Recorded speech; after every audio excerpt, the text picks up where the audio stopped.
অগ্রদ্বীপ জনপদটি পূর্ব বর্ধমান জেলার কাটোয়া 2 ব্লকের অন্তর্গত এবং প্রাচীন তীর্থক্ষেত্র হিসেবে পরিচিত। হাওড়া কিংবা ব্যান্ডেল থেকে ট্রেনে কাটোয়ার 3টি স্টেশন আগে অগ্রদ্বীপ। সেখান থেকে অটোয় চেপে যেতে হবে অগ্রদ্বীপ ঘাট। যন্ত্রচালিত নৌকায় গঙ্গা পেরিয়ে পৌঁছানো যাবে অগ্রদ্বীপ। গাড়ি নিয়ে গেলেও অসুবিধা নেই, গাড়িও পেরিয়ে যাবে নৌকায় চেপে। তবে নৌকায় পেরোবার সময় গাড়ির ভেতরে না বসাই সমীচীন। গঙ্গার ঘাট থেকে গোপীনাথ মন্দির মোটামুটি 2 কিলোমিটার দূরে অবস্থিত। দিগ্বিজয় প্রকাশে উল্লেখিত আছে, বারাণসীতে গঙ্গা স্নানে যেরূপ পুণ্য হয়, বারুণীর দিন অগ্রদ্বীপে গঙ্গা স্নানেও সেই একই ফল হয়। অগ্রদ্বীপের সঙ্গে জড়িয়ে আছে বিগ্রহ গোপীনাথ, শ্রীচৈতন্য এবং তার অন্যতম পার্ষদ গোবিন্দ ঘোষ ঠাকুরের নাম। স্বয়ং চৈতন্যদেব এই গোপীনাথকে প্রতিষ্ঠা করেন এবং গোবিন্দ ঘোষ ঠাকুরকে সেবায়েত হিসেবে নিযুক্ত করেন। বারুণী এবং গোপীনাথকে কেন্দ্র করেই চৈত্র মাসের কৃষ্ণপক্ষের একাদশী তিথিতে মেলা বসে। অগ্রদ্বীপের গোপীনাথকে ঘিরে ষোড়শ শতক থেকে চলে আসা উৎসবের গুরুত্ব বুঝতে গেলে একটু অতীত প্রসঙ্গ ও লোককাহিনী জানা দরকার। প্রথমে জানাবো শ্রীচৈতন্যদেব ও গোবিন্দ ঘোষ প্রসঙ্গ। গোবিন্দ ঘোষ ছিলেন পূর্ব বর্ধমানের কেতুগ্রাম 1 ব্লকের অন্তর্গত কুলাই গ্রামের বাসিন্দা। এই গ্রামের বল্লভ ঘোষের 3 পক্ষের 9 পুত্রের সকলেই ছিলেন চৈতন্যপ্রেমী। তাদের মধ্যে প্রথম পক্ষের 3 পুত্র বাসুদেব, গোবিন্দ ও মাধব ছিলেন প্রসিদ্ধ পদকর্তা। এই কুলাই গ্রামেই শ্রীচৈতন্যদেব অজয়ের তীরে বিশ্রাম নিয়েছিলেন। তার কিছুটা উত্তরেই বাসুদেব ঘোষ ঠাকুরের সাধনার স্থান।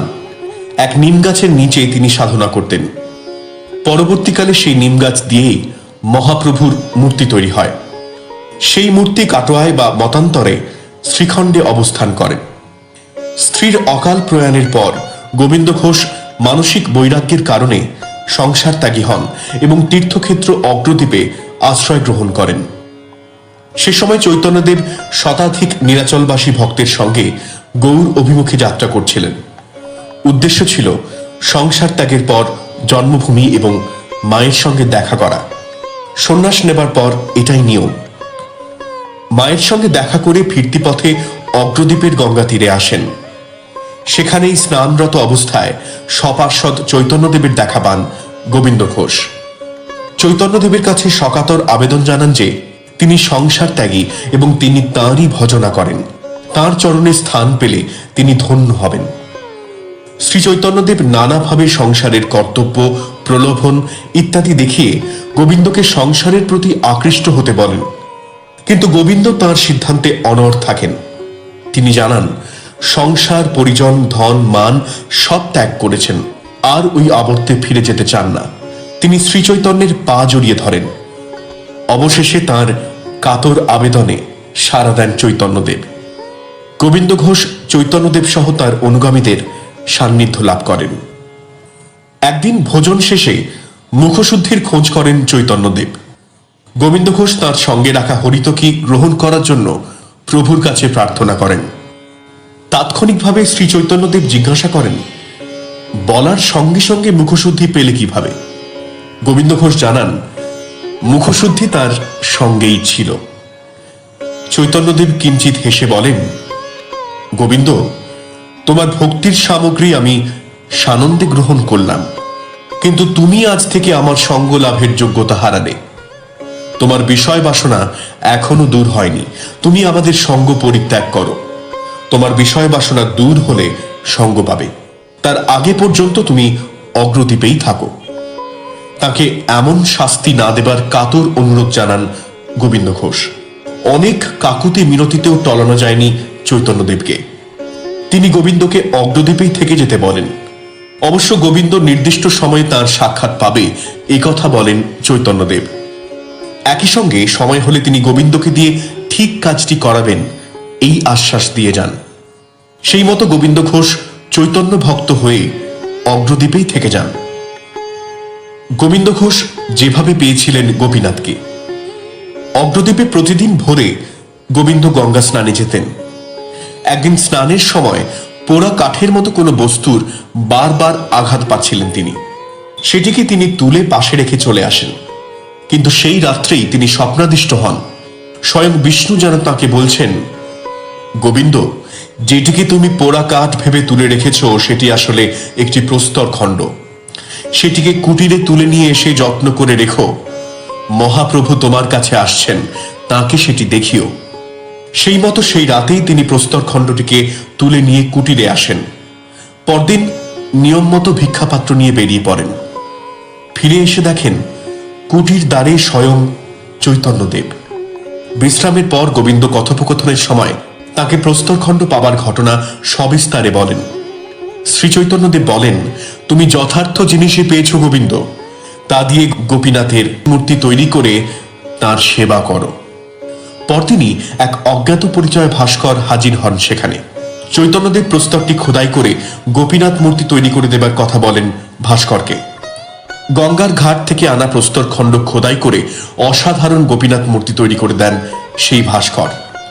সেই মূর্তি হল অগ্রদ্বীপের গোপীনাথ। চৈতন্যদেব নিজে সেই মূর্তি প্রতিষ্ঠা করেন এবং গোবিন্দ ঘোষকে গোপীনাথের সেবায়েত করেন। গোবিন্দ ঘোষ পরিচিত হন ঘোষ ঠাকুর হিসেবে। পরের প্রসঙ্গটি হল, কেন গোপীনাথ শ্রাদ্ধ করেন গোবিন্দ ঘোষের। চৈতন্যদেবের কথা মতো গোবিন্দ ঘোষ সংসারী হন এবং তার একটি পুত্র সন্তান হয়। পুত্রের শৈশব অবস্থাতেই তার স্ত্রী প্রয়াত হন এবং শিশুপুত্রকে প্রতিপালনের দায়িত্ব এসে পড়ে গোবিন্দের ওপরেই। তিনি গোপীনাথকেও পুত্র জ্ঞান করতেন। স্নেহ ভালোবাসা আরাধনায় মাখামাখি হয়ে পুত্র এবং গোপীনাথকে গুলিয়ে ফেলতেন। কখনো পুত্রকে গোপীনাথ, আবার কখনো গোপীনাথকে পুত্র জ্ঞান করতেন। কিন্তু শৈশব অবস্থাতেই গোবিন্দ ঘোষ ঠাকুরের পুত্রের জীবনাবসান ঘটে। তখন তিনি পুত্র শোকে অভিমানে গোপীনাথের সেবা বন্ধ করে দেন এবং নিজেও অভুক্ত থেকে আত্মবলিদান দেবেন ঠিক করেন। জনশ্রুতি হল যে দিনের পর দিন অভুক্ত থাকায় চলৎশক্তিহীন হয়ে পড়েন গোবিন্দ ঘোষ ঠাকুর। গোপীনাথ গোবিন্দকে বলেন, দুই পুত্রের এক পুত্র চলে গেলে কোন পিতা কি তার আরেক সন্তানকে না খাইয়ে মেরে ফেলে? গোপীনাথ বলেন, তিনিই তার আরেক পুত্র। গোবিন্দ ঘোষ বলেন, আমার নিজের পুত্র তো চলে গেল, তাহলে আমি মারা গেলে আমার শ্রাদ্ধ কে করবে? গোপীনাথ বলেন, শ্রাদ্ধ তিনিই করবেন। এই কথায় গোবিন্দের সম্বিত ফেরে। তিনি আবার গোপীনাথের সেবা করতে শুরু করেন। ধীরে ধীরে বহু ভক্ত শিষ্যত্ব গ্রহণ করেন ঘোষ ঠাকুরের। একই সঙ্গে তিনি বহু দেবোত্তর পান। এইভাবে বেশ কিছুকাল অতিবাহিত হয়। এক সময় গোবিন্দ ঘোষ ঠাকুর বৃদ্ধ হন। তিনি অনুভব করেন যে তার শেষ সময় উপস্থিত হয়েছে। তিনি প্রয়াত হলে গ্রামেরই এক প্রান্তে তাকে সমাধিস্থ করার কথা এবং যথারীতি দেবসেবা চালিয়ে যাবার কথা শিষ্যদের বলে যান। কিছুদিনের মধ্যে চৈত্র মাসের কৃষ্ণা একাদশীতে গোবিন্দ ঘোষ ঠাকুর প্রয়াত হন এবং কথা মতো তাকে সমাধিস্থ করা হয়। গোপীনাথ সেবক গোবিন্দ ঘোষকে কথা দিয়েছিলেন যে তিনি তাঁর শ্রাদ্ধ করবেন। সেই মতো গোপীনাথ শ্রাদ্ধ করেন পিতারূপী গোবিন্দর। সেই রীতি মেনে প্রতি বছর চৈত্র মাসের কৃষ্ণা একাদশীতে অগ্রদ্বীপের গোপীনাথ সাদা থান এবং কুশাঙ্গুরিও পরেন। সেদিন তিনি প্রথমে অবস্থান করেন মূল মন্দিরে, তারপর শ্রাদ্ধকর্তা হিসেবে উপস্থিত হন গোবিন্দ ঘোষ ঠাকুরের সমাধি মন্দিরে। সেখানেই সেবকের পুত্ররূপে গোবিন্দ ঘোষ ঠাকুরের শ্রাদ্ধ করেন। সেই রীতি এখনো বহমান। এরপর জানাবো গোবিন্দ ঘোষ পরবর্তী সময়ের গোপীনাথ প্রসঙ্গ। অগ্রদ্বীপের গোপীনাথের খ্যাতি ক্রমশ ছড়িয়ে পড়ে। বহু দূর দূরান্ত থেকে ভক্তরা আসতে শুরু করেন। পূর্ববঙ্গ থেকেও বহু ভক্ত সমাগম হয়। তাদের মধ্যে অনেক সম্পদশালী জমিদারও ছিলেন। কুলাই গ্রামের ঘোষ পরিবারের সদস্যরা তখন দেবসেবার দায়িত্বে আসেন। তাঁরা তাঁদের শিষ্যত্ব দান করেন। সেই সূত্রে ঘোষ পরিবারের সদস্যরা পূর্ববঙ্গেও জমিদারি বহু দেবত্ব সম্পত্তি লাভ করেন। শিষ্যত্ব রক্ষার দায়িত্বে তাঁরা পূর্ববঙ্গেও থাকতে শুরু করেন। একসময় দেখা যায় যে ঘোষ পরিবারের সদস্যদের একটা বড় অংশ পূর্ববঙ্গে আছেন। তাঁরা গোপীনাথকে পূর্ববঙ্গে নিয়ে যাবার পরিকল্পনা করেন। শুরু হয় দড়ি টানাটানি। পূর্ববঙ্গের দাবিদাররা সংখ্যাগুরু হওয়ায় একদিন তারা গোপীনাথকে নিয়ে ওপার বাংলার উদ্দেশ্যে রওনা হন। খবর পেয়ে ঘোষ পরিবারের এপারের লোকজন পাটুলির জমিদারের শরণাপন্ন হন। পাটুলিরাজ লোকলস্কর পাঠিয়ে কুষ্টিয়া থেকে গোপীনাথকে উদ্ধার করে পাটুলিতে নিয়ে আসেন। তারপর থেকে গোপীনাথ পাটুলিতে অবস্থান করেন। পাটুলিরাজ গোপীনাথের সেবাকর্মের জন্য অগ্রদ্বীপের জমিদারি লাভ করেন। চৈত্র মাসের কৃষ্ণ একাদশীতে গোবিন্দ ঘোষ ঠাকুরের শ্রাদ্ধকর্মের জন্য গোপীনাথকে অগ্রদ্বীপে পাঠানো হতো। ততদিনে গোপীনাথের খ্যাতি বহুদূর বিস্তৃত।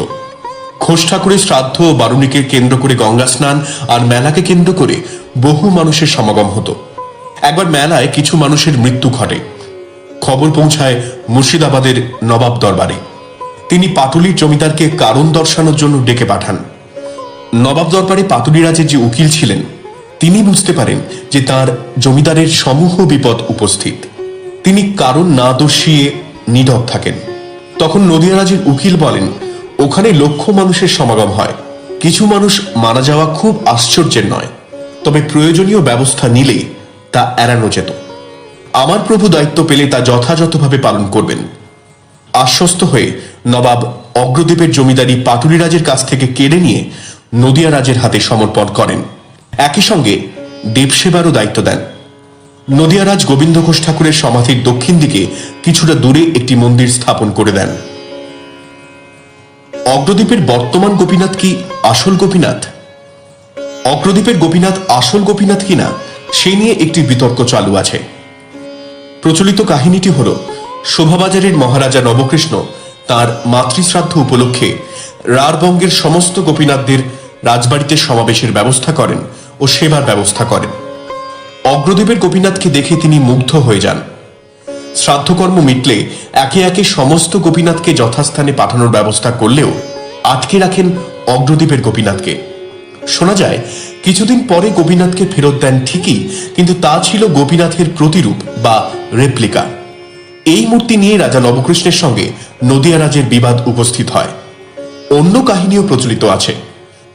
সমসাময়িক ইংরেজ লেখক ওয়ার্ড সাহেব জানান, গোপীনাথের অধিকারী রাজা কৃষ্ণচন্দ্র রাজা নবকৃষ্ণের নিকট ৩ লক্ষ টাকা ধার দিতেন। সেই জন্য রাজা নবকৃষ্ণ অগ্রদ্বীপের গোপীনাথকে লইয়া যান। অবশেষে কৃষ্ণনগর প্রতি মোকদ্দমা করিয়া সেই মূর্তি উদ্ধার করেন। শেষ করব অগ্রদ্বীপের গোপীনাথ মেলা দিয়ে। অগ্রদ্বীপের গোপীনাথ যুগলেই অবস্থান করেন। গোপীনাথ কৃষ্ণপ্রস্তর নির্মিত হলেও রাধা অষ্টধাতুর। শ্রী চৈতন্যকে শ্রী রাধাকৃষ্ণের যুগল প্রেমাবতার বলে মনে করেন বৈষ্ণব সমাজভুক্ত মানুষজন। বৈষ্ণব ক্ষেত্র হিসেবে অগ্রদ্বীপের কেন এত খ্যাতি তা সহজেই অনুমেয়। 100 বছর আগের লেখা থেকে জানা যায় যে সেই সময়ও এই মেলা উপলক্ষে লক্ষাধিক মানুষের সমাগম হতো। এখন জনসমাগম হয় তার কয়েক গুণ বেশি। গোপীনাথের মূল মন্দিরটি কৃষ্ণনগর রাজের তৈরি। সাম্প্রতিক অতীতে গোপীনাথের অধিকার নিয়ে অগ্রদ্বীপবাসী এবং কৃষ্ণনগর রাজবাড়ির বর্তমান প্রজন্মের মানুষদের মধ্যে বিতর্ক শুরু হয়। বিষয়টি আদালত পর্যন্ত গড়ায়। সে কারণে বছরের বেশিরভাগ সময় বিগ্রহ যুগল থাকেন নতুন তৈরি দোল মন্দিরে। চৈত্র মাসের কৃষ্ণ একাদশীতে গোপীনাথের শ্রাদ্ধানুষ্ঠান উপলক্ষে মূর্তি কেবল পুরনো মন্দিরে আনা হয়। গোপীনাথের পুরনো মন্দির এবং গোবিন্দ ঘোষ ঠাকুরের সমাধি মন্দির চত্বরটিতে বেশ কয়েকটি তমাল গাছ আছে। স্থানটি বেশ ছায়া সুনিবিড়। গোপীনাথের মূল উৎসব 4 দিনের হলেও এই উপলক্ষে মেলা হয় 15 দিন ধরে। মূল উৎসবের প্রথম দিন থাকে চিড়ে মহোৎসব, দ্বিতীয় দিন অন্ন মহোৎসব, তৃতীয় দিন বারুণী এবং চতুর্থ দিন দোল। মেলা উপলক্ষে সমগ্র জনপদটি প্রকৃত অর্থেই মিলন ক্ষেত্রে পরিণত হয়। অগ্রদ্বীপের মেলায় সবচেয়ে উল্লেখযোগ্য বিষয় হল চৈতন্য অনুসারী বিভিন্ন সহজিয়া সম্প্রদায়ের 250 থেকে 300 আখড়া তৈরি হয়। এই মেলা উপলক্ষে গৌণ সহজিয়া লোকধর্মের মানুষজনের বিরাট সংখ্যায় সমাগম হয়। রক্ষণশীল হিন্দু ধর্মের বর্ণ ব্যবস্থায় কঠোর অনুশাসনের মধ্যে এবং হিন্দু মুসলিমদের দ্বান্দ্বিক অবস্থানের কারণে একসময় অন্তজ সম্প্রদায় কোণঠাসা হয়ে উঠেছিল। সমাজে তারা ছিল এক প্রকার ব্রাত্য। চৈতন্যদেবের আবির্ভাবে তার প্রেম ও ভক্তিবাদের দ্বারা বৈষ্ণব আন্দোলন বেগবান হয়। চৈতন্য মতে জাতি সম্প্রদায় নির্বিশেষে প্রেম ভক্তির অনুষ্ঠানে সামিল হতে পারে। চৈতন্যদেব ও তার সহযোগী ভক্তেরা মুসলমানদেরও কাছে টেনে নিয়েছিলেন।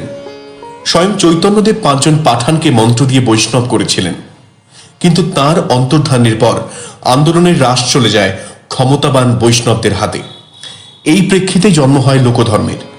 লোকধর্মে মতে বিশ্বাসী মানুষজনের সাংস্কৃতিক ভাবনা সংকীর্ণতা ও বিধিনিষেধ থেকে অনেকটাই মুক্ত। লোকধর্ম সংস্কৃতির বিকাশ হয়েছে বৌদ্ধ সহজিয়াদের দেহ সাধনা, তন্ত্রমন্ত্র, বৈষ্ণবদের প্রেম ভক্তিবাদ, বাউল ফকিরদের ধর্মদর্শনের মিশেলে। চৈতন্য প্রবর্তিত উদার মানবিক লোকধর্ম সংস্কৃতির পথ পেয়ে এদেশে গোষ্ঠীকেন্দ্রিক ক্ষুদ্র ক্ষুদ্র লোকধর্মের ধারা লক্ষ্য করা যায় 16 শতক থেকেই। চৈতন্য সম্প্রদায়ের সহজিয়া শাখাগুলি হল বাউল, সাহেবধ্বনি, ন্যাড়া, সহজি, দরবেশ, কর্তাভজা, বলাহারি ইত্যাদি। অগ্রদ্বীপে সাহেবধ্বনিদের একটি স্থায়ী আখড়া আছে, সেটি চরণপালের আখড়া নামে পরিচিত। আখড়াটি গ্রামের পশ্চিম দিকের শেষ প্রান্তে একেবারে গঙ্গার ধারে অবস্থিত। স্থানীয় মানুষজনের কথায় বর্তমানের আখড়াটি 3 নম্বর আখড়া। আগের দুটি ভাঙনের ফলে গঙ্গায় বিলীন হয়ে গেছে। আখড়া বলতে ছোট্ট একটি ইটের তৈরি ঘর এবং সামনে মাটির ছোট চৌকো ক্ষেত্রে একটি ত্রিশূল পোতা। এখানে তাদের বাৎসরিক সমাগম হয় দোল পূর্ণিমার পর কৃষ্ণা একাদশী তিথি উপলক্ষে আয়োজিত গোপীনাথের মেলায়। মেলার সময় সাহেবধ্বনি সম্প্রদায়ের বহু মানুষের সমাগম হয়। বিভিন্ন লোকধর্মের মানুষজনকে একসঙ্গে পাওয়া দুষ্কর বটে, কিন্তু অগ্রদ্বীপের গোপীনাথ মেলায় তারা বিভিন্ন আখড়ায় হাজির হন। লোকধর্ম নিয়ে কাজ করতে উদ্যোগী গবেষকদের কাছে অগ্রদ্বীপের গোপীনাথের মেলা একটি উল্লেখযোগ্য ক্ষেত্র। নমস্কার, অগ্রদ্বীপের গোপীনাথ প্রসঙ্গ এখানেই শেষ হলো। ভালো থাকুন সকলে।